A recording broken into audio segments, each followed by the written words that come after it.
crap. Let's talk about picks!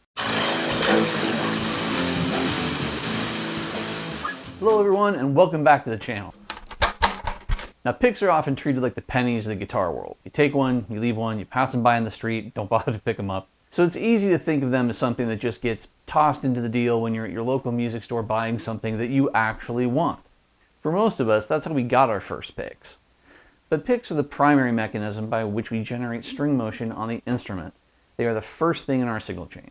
But despite this, they're often something that's thought of most often when you can't find one. How much time have you actually spent thinking about your guitar pick? I've spent way too much time thinking about guitar picks. So today, we're going to talk about picks. But first, some shameless self-promotion. For those watching who have already subscribed to the channel, thank you very much. For those that haven't, did you know that 100% of recently reported shark attacks involved people that were not subscribed to this channel? It's true. Ocean-dwelling predators dislike the taste of the refined and cultured persons that subscribe to this channel, so stay safe. Before you get in the water, make sure to hit the subscribe button below. Trying out a new guitar pick is kind of like trying out new effect pedals or plugins. You have to spend some time with them to really get a sense for what they bring to the table, how a new pick compares to the ones you're used to playing, and how it might impact your playing. So here are 8 things to think about when you're trying out new guitar picks. Size matters. First thing I check for is the overall size of a pick from top to bottom. Because of the way I tend to hold my picks, a traditional size pick is usually a little too large and leaves too much material extruding past the strings when I play, and that slows me down. If I choke up on the pick to solve for that, I find that I'm more likely to drop the pick or have it spin when I'm playing. And the opposite is also true. If the pick is too small, it can be difficult to hold on to. My playing took a leap forward when I figured this out. Thickness. How thick the pick is going to affect how it feels in your hand and could possibly affect how you play. The thicker a pick, the less forgiving it's going to be. Thinner picks, like 0.6mm picks, are going to flex a little bit when you hit a string. This can affect the resulting attack or note definition. However, it also means that you can have more pick material hang below the string, making it less likely you will miss a note. Thicker picks, when played aggressively, will give better definition at speed, but could hang up on a string if too much of the pick hangs below the string. Thicker picks are also going to wear out differently than thin ones. Material. These days you can get picks made out of almost anything. Dude, you gotta try this pick. It's made of petrified whale baculum. Now, these materials are each going to impart a certain sound to the notes when you play the instrument.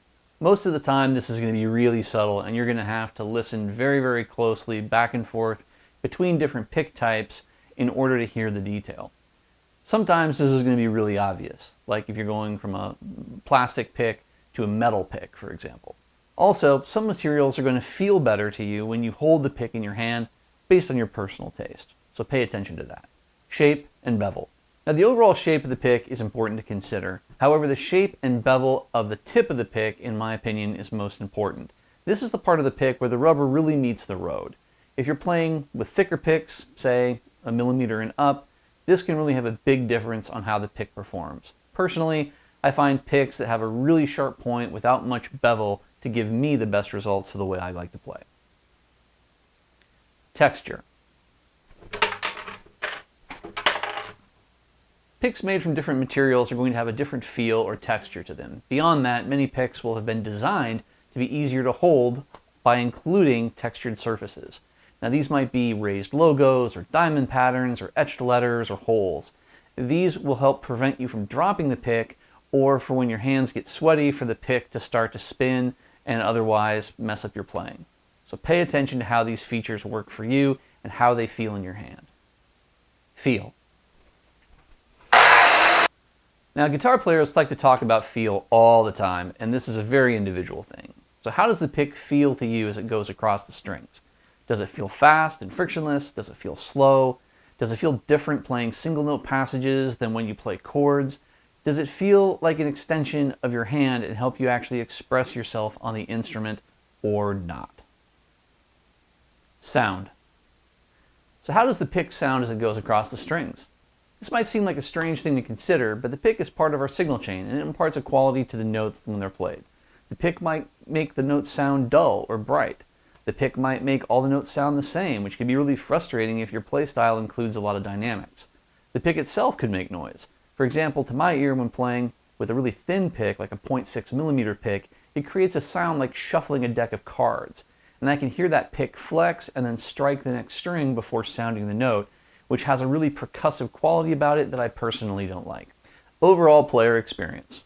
Lastly, and probably most importantly, when I'm working with a new pick for the first time, I try to get a sense for whether or not I feel like I play better with that pick versus the pick I usually play with.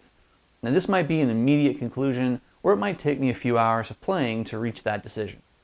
It might take much longer to decide that a pick isn't working for you as well as it could.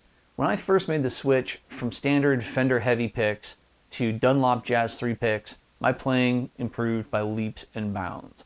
The smaller, thicker picks really worked well. It helped me beat some speed issues that I was having. But after a year or so, I started to notice things about the Jazz 3s that didn't work for me anymore, so I moved on. So, do picks matter? As long as they give out loyalty cards, I'll still have guitar picks. Consider what we covered today and drop a comment below. Let me know what you think. Let me know if this video helps you find a pick that has a positive impact on your playing. That'd be really cool. As always, thank you for watching. Please hit that subscribe button below and have a great day.